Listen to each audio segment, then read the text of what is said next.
Sa Bacolod City, patuloy nga mga pusong pagdagsa ng mga boboto dito sa Jose R. Torres Elementary School kung saan inaasahan ang nasa mayigit 13,000 registered voters. Kabilang ito mga puso sa mayigit 20,800 voters mula sa Barangay Singkang Airport, ang top 2 barangay na may highest number of voters across 61 barangays sa City of Smiles.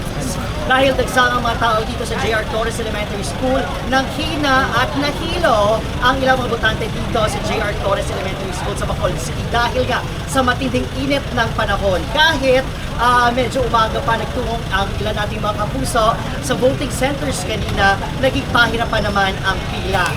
Dahil sa tagal ng pila kasabay ng matinding init ng panahon, may mga nahilo, may ilan ding nanghina at halos nahimatay na. Naabutan nga ng news team ang isang 73 anyos na lola na sumama ang pakiramdam. Nadulas ito sa kanyang bahay kahapon, ngunit bumoto pa rin kaninang umaga. Dahil sa tindi ng init ng panahon at iniinda nitong sakit, sumama ang pakiramdam nito. Agad namang rumisponde ang rescue team at pinauwi na lang itong lola. Ang ilang maina naman may dala pang sanggol habang pumipila. Ang ilang senior citizen mga kapuso sa ilalim ng puno na muna nagpahinga. May ilang nagdala naman ng rechargeable fan, parang SOP na magbitbit ng rechargeable fan sa election 2025.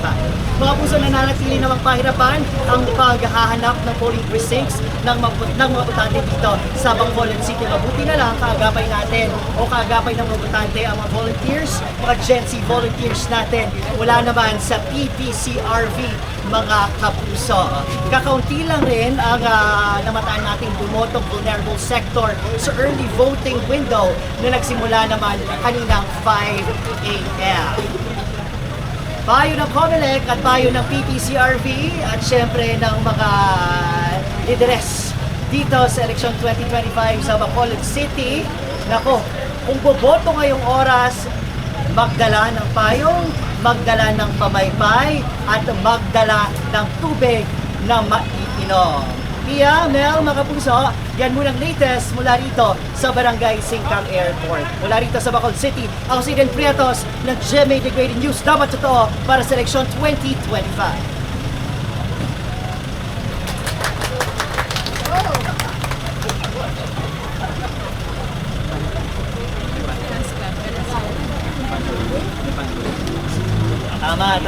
Tama.